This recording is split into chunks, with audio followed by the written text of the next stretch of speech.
Merci Jean-Michel de m'avoir invité pour vous parler de parcours de soins. Donc tu as magistralement déjà illustré le sujet. Et donc j'ai reçu des petits mots doux des organisateurs, en particulier celui-ci d'Alain Barnieri qui disait « Les INM, ce sont des pratiques humaines ». Ça m'a beaucoup plu, de prévention, etc. Personnalisées d'aujourd'hui et demain. Et finalement, j'ai changé un peu mon topo pour ne pas simplement le centrer sur le contenant, mais parler aussi du contenu, c'est-à-dire de la médecine de l'obésité qui a bien des spécificités.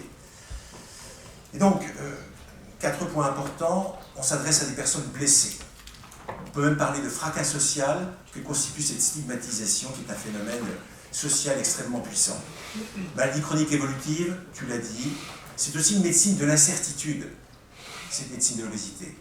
Vous avez trouvé du sens pour un patient, après tout ce que tu nous as dit, c'est un peu compliqué. C'est pareil pour les soignants, qui ne comprennent pas trop ce qui se passe. Et ça devient de plus en plus une médecine narrative parce qu'on va partir du récit du patient, et ça c'est très important. Et donc la clé c'est l'ETP, l'éducation thérapeutique, qui est une vision humaniste de la médecine, qui nous apporte des valeurs, des approches, des outils, je vais vous en montrer un petit peu. Bien sûr, il y a des interventions socles sur les habitudes de vie. On ne parle plus de mode de vie, mais d'habitudes de vie selon la HAS. Et comme l'a dit, je ne sais plus quel était le premier orateur qui a parlé beaucoup de compétences psychosociales, ben oui, c'est ça la question.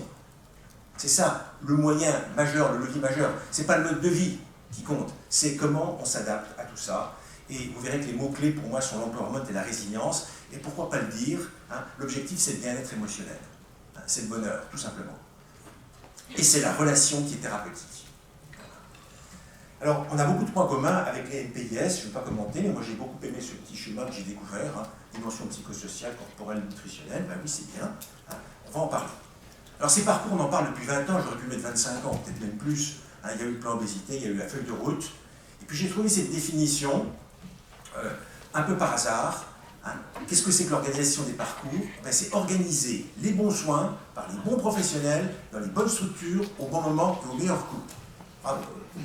Bravo, on va y aller. Heureusement, la HAS a beaucoup avancé, et ça a été quasiment miraculeux. En 2-3 ans, la HAS a fait un travail qui aurait normalement demandé 10 ans. On a maintenant des guides de bonne pratique pour les parcours de soins de l'enfant, de l'adulte. On a des recos qui, en 2022, ont bien dessiné la graduation des soins avec un niveau 1, un niveau 2, un niveau 3, je vais y revenir. Et puis tout ça, c'est co-signé par l'assurance maladie. Ce n'est pas simplement la HAS. Et donc, il va bien falloir les financer. Vous voyez ce que je veux dire? Ça, c'est la transformation du système de santé 2022 voulu par Macron, qui a déjà été lancée à travers des articles 51 qui vont nous apporter beaucoup de choses, du moins on l'espère. Et la petite surprise de fin d'année, ça a été ça, le projet de loi de financement de la sécurité sociale pour 2024, le fameux PLFSS, imprononçable. Il y a un article 22 qui concerne les parcours coordonnés et renforcés. Qu'est-ce qu'on voit? On voit que l'obésité est parmi les 4 thèmes prioritaires, peut-être 5. Et ça s'appelle la prise en charge de l'obésité en appui à la médecine de ville. Moi, j'aurais pas écrit mieux, quoi. C'est bien, et je vais vous en parler tout à l'heure. Alors, la HAS a beaucoup travaillé, voilà en 2022, un rapport sur les dimensions prioritaires pour mesurer la qualité des parcours. Et l'obésité a été un des 5 thèmes prioritaires de la HAS, donc ça vaut vraiment la peine. Précocité du diagnostic. Il faut dépister tout au long de la vie le surpoids, l'obésité. Il faudra peut-être commencer à le faire un peu plus systématiquement. Deuxièmement, l'annonce, l'information, l'application du patient. Constat, c'est très insuffisant. Il faudrait de l'éducation thérapeutique pour tous et demain du partenariat. Je reviendrai peut-être un petit peu parce que le partenariat patient-professionnel de santé, c'est l'étape ultime de l'éducation thérapeutique. Il faut y aller vers ce partenariat. Ça a des contraintes, beaucoup de contraintes pour les soignants, beaucoup d'avantages pour les soignants. La prévention secondaire pour stabiliser la maladie, là c'est bien dit, mais c'est complètement négligé dans l'obésité. Il n'y a absolument pas d'approche centrée sur la stabilisation du poids, une fois qu'on a obtenu un petit résultat. Et ça, c'est catastrophique. De même, quand on voit un risque de comorbidité, mais qu'est-ce qu'on fait? On les regarde. Je prendrai l'exemple de la stéatose hépatique tout à l'heure. Enfin, la coordination et la multidisciplinarité, eh bien, il n'y a pas de coordination actuellement, elle n'est pas financée. Et l'HAS vous dit, c'est la source de rupture répétée de parcours. Et oui, on en est là. Le parcours s'arrête, faute de coordination. Et puis, il y a très peu d'équipes professionnelles, pluriprofessionnelles, tout simplement parce qu'elles ne sont pas financées. Et donc, la maladie s'aggrave naturellement. Il y a des trajectoires diverses, mais elles vont presque toutes vers la polypathologie, comme l'a dit Jean-Michel. Et puis enfin, il faudrait un suivi au long cours Hein. Alors la HES vous le dit, hein, c'est un suivi qui est plutôt un accompagnement éducatif. Hein. C'est pas juste prendre l'attention. Hein. Il faut un suivi toute la vie si l'obésité est très complexe, un suivi mensuel pendant 1 ou 2 ans si la situation est complexe, et puis un suivi de 6 mois à 12 mois si l'obésité est non complexe. Donc il y a du boulot et pour tout le monde. Alors que dit la Haute Autorité de Santé? Alors par bonheur, merci à l'infographie de la HES, j'ai trouvé cette magnifique illustration qui va me permettre de gagner beaucoup de temps. Hein. Voilà comment on peut représenter un parcours de soins personnalisé. D'abord, on insiste, c'est une approche pluriprofessionnelle, centrée sur la personne. Les mots comptent, hein. C'est pas centré sur les symptômes, pas sur les kilos, ni même sur la maladie, c'est centré sur la personne. Avec une attitude d'ouverture et de non-jugement. Il faut aller au-delà de l'IMC, ça on va le dire 20 fois.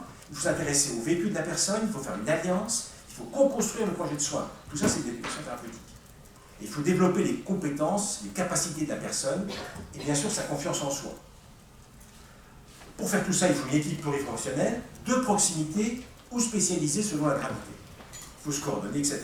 Alors, j'irai pas très loin pour décrire les interventions. En fait, c'est les 4 D. Hein. On arrive à faire enfin comme les Québécois. Hein. On simplifie avec des lettres. C'est dépister, diagnostiquer, discuter, décider ensemble. Ça ne peut pas être plus simple. Dépister, c'est l'IMC, la courbe, tu en as parlé. Diagnostiquer, c'est prendre en compte la complexité. Et là, il y a maintenant 3 stades, non complexes, complexes, très complexes.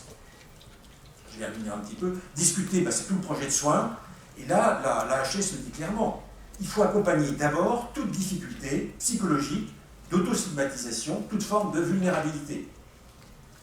C'est donc très important. Donc on ne voit pas qu'on accompagne les kilos qui montent ou qui descendent. On accompagne les difficultés de la personne. Et on propose une ETP. Décider ensemble, bien sûr, il faudra considérer les différentes options thérapeutiques, mais ce qui compte vraiment, c'est la durabilité des interventions et puis la personnalisation, évidemment. Alors, ça c'est juste pour le plaisir de vous les montrer, c'est magnifique. Il n'y a plus d'expressions graphiques dans ces recommandations, mais celle-là, elle est belle. Vous voyez que c'est à peu près la même pour l'enfant et l'adolescent. Évidemment, on a rajouté la scolarité, un peu plus la famille, chez l'enfant, mais voilà, c'est ça, l'approche multidimensionnelle. Il faut s'occuper de tout ça, et pas simplement l'alimentation et l'activité physique. Et donc pour ce faire, on parle de modification thérapeutique du mode de vie, ou maintenant des habitudes de vie, avec, moi j'aime beaucoup le triangle, hein, donc il y avait 3 têtes, l'alimentation, l'activité physique, la sédentarité, et puis enfin les comportements, ça c'est la dimension psychosociale. La HES rajoute récemment le sommeil, ça c'est une bonne idée, et donc ça c'est le premier niveau d'intervention. Alors ce niveau d'intervention, on peut le faire avec une posture éducative, je vais la définir dans un instant, ou un programme structuré d'ETP. C'est mieux, mais c'est beaucoup plus cher. En tout cas, les simples conseils ne suffisent pas. Dire aux gens ce qu'il faut faire, ça ne marche pas. En deuxième intention, pour les situations qui sont complexes ou très complexes, il faut bien sûr avoir d'autres moyens. Ça peut être des séjours en SSR ou en SMR maintenant, ça peut être le traitement pharmacologique, ça peut être la chirurgie bariatrique. Mais attention, et ça, j'utilise les mots de la HAS, après une préparation pluriprofessionnelle d'au moins 6 mois, qui est quelquefois chez nous plutôt de l'ordre d'un an. Alors, quelle est la place de l'éducation thérapeutique? Eh bien, ça a été redit récemment, elle est au cœur de la démarche. Et il faut des programmes multicomposantes et multiprofessionnels qui sont très rarement disponibles actuellement. C'est préconisé, on devrait pouvoir le faire. Ensuite, il faut améliorer l'accompagnement des personnes dans la durée, il faudrait le faire en proximité. Là aussi, le challenge est très important. Alors, la HAS va même plus loin dans son argumentation. Elle nous dit « tout professionnel devrait avoir une posture éducative et une écoute empathique, même s'il ne fait pas partie d'un programme d'ETP. On doit aller au-delà de l'information et du conseil. » On vient de dire que ça ne marchait pas. Et donc, on doit accompagner le développement des compétences. Accompagner, qu'est-ce que ça veut dire? Ça veut dire marcher à côté. Ça ne veut pas dire montrer la route, ça veut dire marcher à côté. Et c'est ça qui aide le patient à maintenir sa motivation, même si ce professionnel n'est pas directement impliqué en ETP. Alors, effectivement, pour intervenir dans un programme d'ETP, il faut les 40 heures de formation. Nous, à Nancy, on a créé une formation, on a formé presque 2000 personnes maintenant, mais ça ne suffit pas. On peut aussi faire de l'ETP intégré aux soins, avec cette posture éducative, et c'est ça qui a été vraiment testé dans les articles 51. Alors là, on va faire un tout petit retour à la science. La HAS a repris en 2022, à peu près sous une modalité un peu différente de la classification américaine. La classification américaine, c'était un peu une révolution parce qu'avant, on ne parlait que d'IMC. Mais depuis des années, Jean-Michel n'a plus votre rapport, on dit qu'il faut aller beyond BMI. Hein. Et donc les Américains, ils ont une classification ABCD qui est centrée sur les complications de l'obésité, non pas simplement sur l'IMC. A, c'est les déterminants, les causes. B, c'est l'IMC. C, c'est les complications. D, c'est la gravité. On passe les détails. Que propose la HAS? Elle propose des stades évolutifs en les construisant à partir de 7 paramètres, l'IMC, qui est peut-être le plus abordable, avec, vous voyez, 3 classes ici en fonction, enfin 3 catégories en fonction de l'IMC. Les stades 1A et 1B sont pour des IMC entre 30 et 35. Quand on passe au-delà, eh bien, on passe en 2 ou en 3. Dès qu'on est en 2, il faut un avis spécialisé dans la graduation des soins. Donc, il faut un médecin de l'obésité. Et ce niveau 2 et 3 est caractérisé par des IMC entre 35 et 50. Et puis enfin, on a le stade 3B pour les IMC supérieurs à 50. Ça veut dire que quand on a une obésité majeure ou extrême, c'est extrêmement difficile de soigner. On ne peut pas bricoler tout seul dans son coin. Les 6 autres paramètres à prendre en compte, je vais juste les citer, et c'est évidemment les maladies, le retentissement médical, ça peut aller jusqu'à la défaillance d'organes. Donc on a une gradation jusqu'au stade 3B, l'insuffisance cardiaque terminale, etc. Ensuite, on a le retentissement fonctionnel de la qualité de vie, ça peut aller jusqu'à la gravatisation. Ensuite, on a les troubles psychologiques, cognitifs, comportementaux, je passe, les étiologies, on peut aller jusqu'aux maladies rares. Il y a le comportement alimentaire avec à l'extrême le binge eating disorder ou l'hyperphagie boulimique, avec même pire, l'obésité hypothalamique, comme dans le syndrome de Prader-Willi. Et puis, on a aussi la trajectoire. Jean-Michel en a beaucoup parlé, c'est très important de regarder ce qui s'est passé. Le stade le plus difficile, c'est la gestion d'un échec de chirurgie bariatrique. Parce qu'on a grillé toutes les cartouches, et qu'est-ce qu'on fait? On n'aurait peut-être pas dû opérer. Enfin bref, c'est tout, un autre débat. Alors, je reviens à Garvey, qui a vraiment qui a illustré de façon majeure pour moi comment il faut comprendre les choses. Vous voyez dans ce premier petit dessin, je vais vous le commenter comme ça, que vous avez une évolution, une trajectoire. On commence par des facteurs de risque dans la population générale. Et on passe ensuite à l'exacerbation de ces facteurs de risque, puisque en plus de ces facteurs de risque généraux, on a des facteurs génétiques. Vous voyez en haut à gauche arriver des facteurs génétiques. Et puis, on passe au deuxième stade, qui est l'obésité établie, avec l'apparition de complications progressives, et on est donc en prévention secondaire. Et puis enfin, on est en prévention tertiaire, puisqu'il y a des complications, et vous voyez qu'on a toujours une interaction gène-environnement avec le comportement qui vient, bien sûr, vient moduler tout ça. Alors, voilà ce que je voulais vous montrer. Voilà ce qu'il faut comprendre en termes de tactique.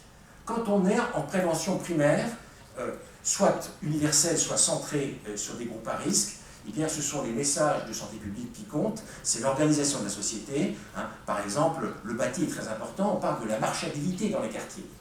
C'est bien sûr les 1000 premiers jours où on va agir sur ce qui se passe in utero, on va faire de la prévention si possible. Ensuite, eh bien, on arrive à l'obésité, on est donc en prévention secondaire avec 2 cas de figure.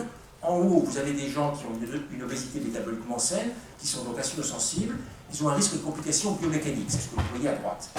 Et puis vous avez la deuxième catégorie, ce sont des gens qui ont, pour des raisons génétiques ou épigénétiques, une grande capacité à devenir insulino-résistants. En plus, ils sont obèses, avec une distribution centrale. Et donc ils vont entrer dans un stade plus avancé, avec du prédiabète, des dyslipidémies, un syndrome métabolique, une stéatose hépatique. À ce moment-là, eh bien, il est intéressant d'avoir une perte de poids de 5 à 10%. Ça a un effet majeur pour freiner l'évolution de la maladie. Il faut traiter tous les autres facteurs de risque, le LDL, etc. J'insiste pas. Et puis enfin, vous avez la prévention tertiaire. Là, on est devant des maladies avérées. On sait maintenant qu'une perte de poids est efficace. Les diabétologues, je suis diabétologue, le redécouvrent grâce aux médicaments. Mais ce n'est pas 2%, ce n'est pas 5% qu'il faut. D'après les experts, c'est plutôt 10 ou 20%, d'où l'intérêt des médicaments plus puissants. Il faut bien sûr traiter ces maladies d'organes, et vous voyez que vous avez l'explication des abréviations, vous avez l'AVC, vous avez l'insuffisance cardiaque, vous avez le diabète de type 2 qui va se compliquer par l'insuffisance rénale, vous avez la NASH qui va donner la fibrose et la cirrhose. Donc voilà, il faut se demander où on en est dans l'histoire de la maladie pour savoir quelle tactique il faut adopter. Alors en obésité, c'est à la fois simple et compliqué. C'est simple parce qu'on part du corps.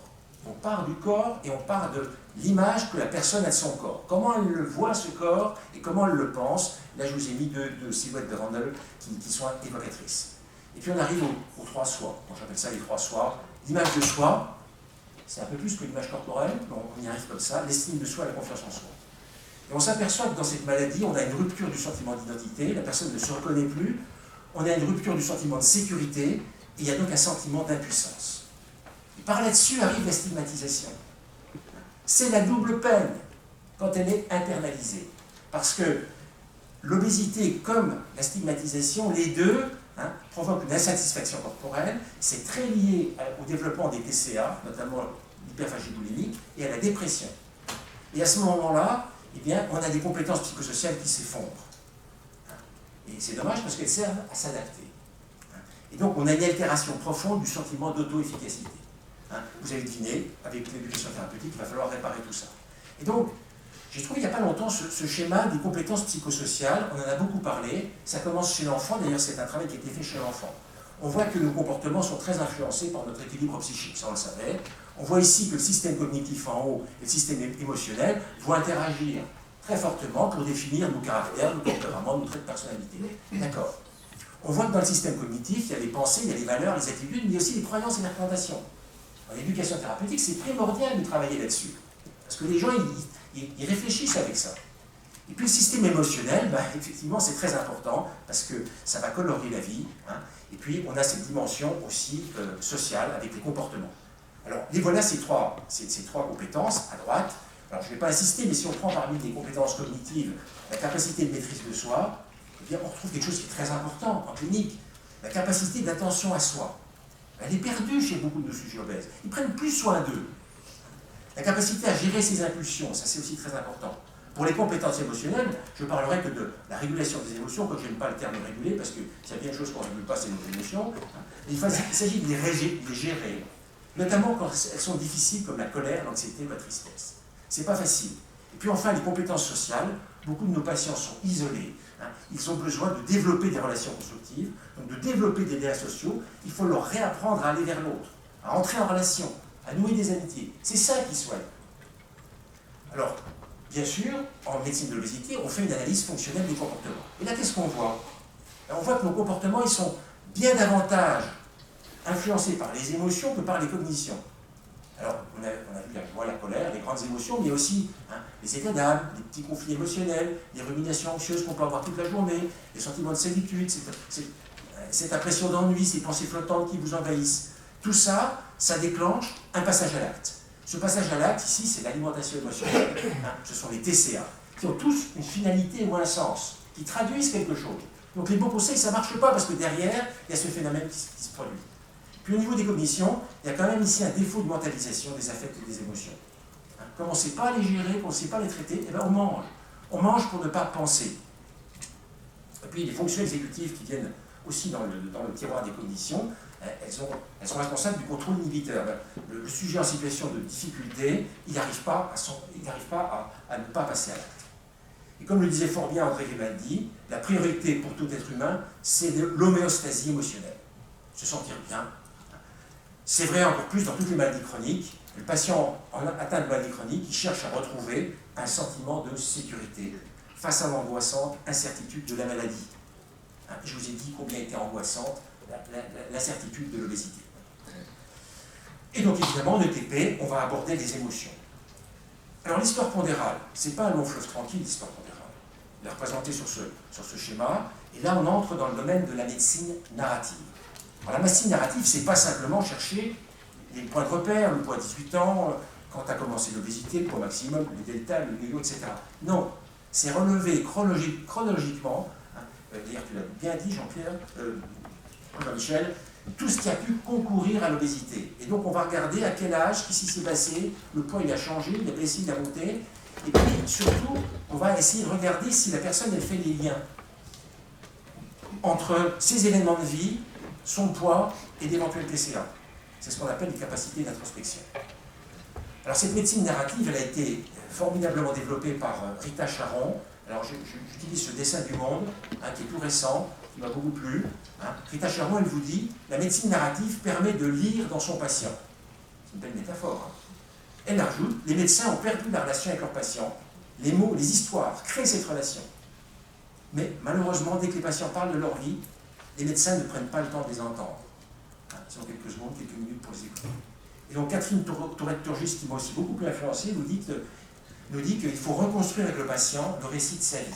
Et que très vite, de sa maladie, vous voyez, j'ai fait un lapsus, parce qu'en fait, ce n'est pas sa maladie qui nous intéresse, c'est le récit de sa vie. Donc les frontières éclatent entre la maladie et la vie.